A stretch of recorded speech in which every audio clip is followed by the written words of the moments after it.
Congratulations, you are now a permanent resident here in Canada. Sa mga babayan, kamusta na kayo? Makapag-vlog na kami ulit. Daming pasok ni Baby Loves ngayon. Pero syempre, tao pa rin sa company. For the first time, ilang buwan na ba yun? 3, 4 na buwan? Ngayon lang kami ulit na hindi makakapasok ng weekdays. Talaga na itong nakarang araw, medyo busy kami. Kaya naman ngayon, naisipan namin ni Baby Loves na gala-gala ng onte. Ikukwento rin namin sa inyo sa vlog na to kung ano ba nangyari sa amin. Itong mga nakarang buwan sa buhay namin. Itong mga nakarang buwan, ang dami nga nangyari sa buhay namin ni Baby Loves. At eto yung ilan. Ito nga, si Baby Loves patuloy na nag-aaral mag-drive. Masasabi kong medyo magaling at confident na siya mag-drive sa highway pa yan, mga kababayan ha. Birthday ni Papa Bay nung kapatid kong bunso at birthday ko din nung April. Wala nang kain-kain sa labas o handaan kasi hindi na kami nagkita-kita. For the first time nakapag-smelt fishing na kami dito. Enjoy naman kami kasi once a year lang nangyayari ito. Biruin mo yun, 5 taon na ako dito sa lugar namin pero ngayon ko lang nagawa o na-experience tong smelt fishing na to. At sumali nga din pala ako sa liga, mga kababayan yon. At maniwala kayo sa akin o hindi, nag-champion kami mga kababayan. Let's go! Siyempre magagaling kasi yung mga kakampi ko. Nagpabuhat lang ako, mga kababayan. Hindi ko alam pero sa ngayon tinitrain ko pa rin yung sarili ko na lumabas ng bahay, meet new friends, and to do some stuff that I've never done before. Yon, hanggang ngayon mayayain pa rin tayo, mga kababayan. Noong Mother's Day naman, si Mama ayaw mag-celebrate. Ayaw niyang maganda ako kumain sa labas. Kaya naman nag-abot na lang kami ni Baby Loves ng konting blessing sa kanya. Yon, happy naman siya. At ngayong Father's Day naman, bibila namin ng regalo si Papa Bay. Regalong malupit na siguradong maaalala niya yung kahapon niya. Yun! Siyempre, bilhin na din kami ng gamit namin ni Baby Loves. Pang-reward sa sarili namin. Grabe naman kasi, medyo sinipagan namin ni Baby Loves sa buhay nito mga nakaraang buwan. Nabibiling kami para sa kanya. Ayun, bibidyo po. Ito na. Pili ka na dyan. Ano kaya sapatos yung gusto nito? Para siyang Air Force lang yan eh. May nagustuhan na si Baby Loves dito, mga kababayan. Yan, so susukatin daw niya. Size 8 si Baby Loves. Subo ko dyan. Ang trip ko din sa kanya, ayun o. Yung isa na yun o. Yan o. Siya pa rin masusunod. Maganda nga rin sa may taas eh. Ito ang purple na yan. Parang ice cream yung kulay. Ako, okay lang muna ako dito sa shoes ko na to. Medyo matatagal-tagal lang pa bago ako mabila ng ganito ulit. Siya bumili nito eh. Lakad. Yan siya. Ang ganda niya no. Ang ganda rin ng price eh no. Ano ba? Bibili na natin yan o? Bibili na natin yan. Treat muna namin yung mga sarili namin. Pangtanggal pagod sa trabaho. Grabe, sobrang pagod namin itong mga nakarang buwan sa trabaho. Season na kasi sa company na pinapasukan namin. Ibig sabihin, madaming gawa o trabaho. Papasok kami ng alas 6 ng umaga, uuwi kami ng alas 7 ng gabi. Talagang nakakapagod pero worth it naman. Kasi kahit papano, meron na kaming savings pareho ni Baby Loves. Hindi kami nagrereklamo sa sitwasyon namin dito Sinishare ko lang sa inyo. Pagod pero masaya kasi magkasama na naman kami ni Baby Loves dito sa Canada. So, eto, nandito na ngayon kami sa Royalty Crossing. May bibili lang kami ni Baby Loves na gamit pang summer din. Yan. Tsaka pang Father's Day ko kay Papa Bay. Magkano ibibigay mo sa papa mo sa Pilipinas? Laki yun. Wow! Okay, bibili na ito.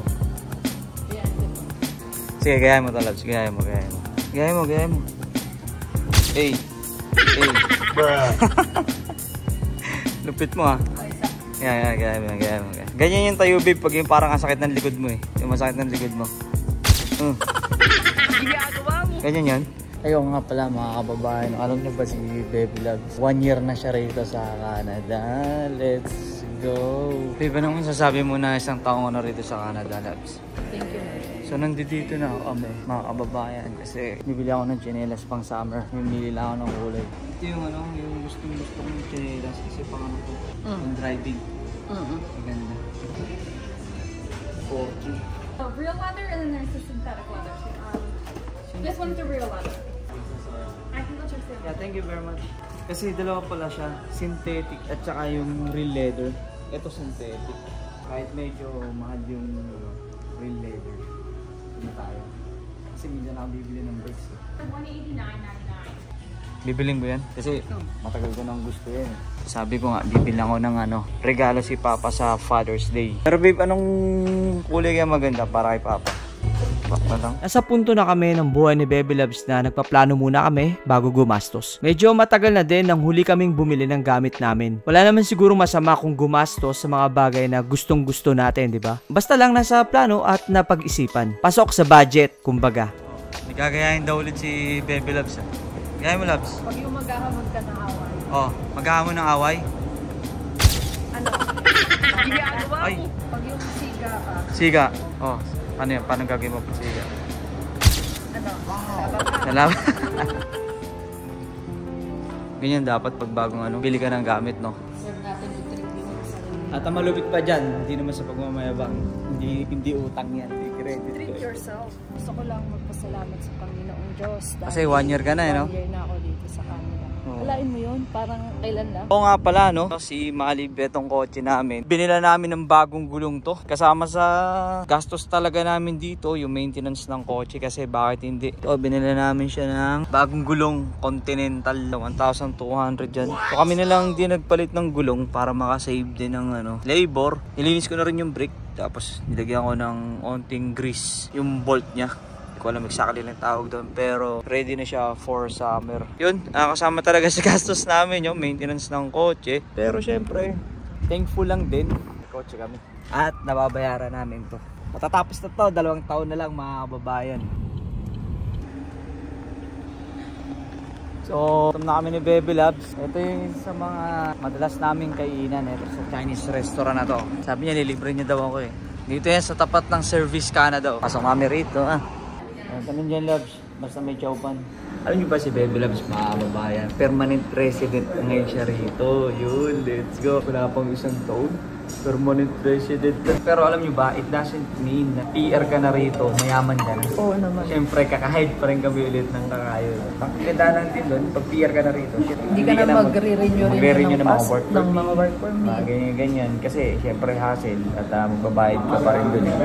Pero pag PR ka na, pwede kang tumira, magtrabaho o mag-aral kahit saan sa Canada. Pwede kang mag-sponsor ng family member mo para ma-PR din dito. Pwede kang maging Canadian citizen at marami pang iba. Sabi nga namin, di dahil PR na, matik mayaman na kami. Tulad din ng iba, magtatrabaho din kami araw-araw para masuportahan yung pangangailangan namin dito. At ngayon, nasa sa amin na yun kung mag-aaral o i-upgrade namin yung sarili namin. Siyempre, to get better opportunities na magbibigay ng mas okay na sahod, diba? At alam nyo ba mga kababayan, last year, hindi ko lang alam kung naikwento ko sa inyo. Tingin ko hindi ko rin na-post sa Facebook yun na kinasal kami dito sa Canada. Naging simple lang yung kasal namin at dito sa lugar na to, dito lang ginawa yung kasal namin. Naging simple lang. Unti lang naman yung umattend. Family and friends lang talaga. Kumain lang kami sa labas. Yan, Loves.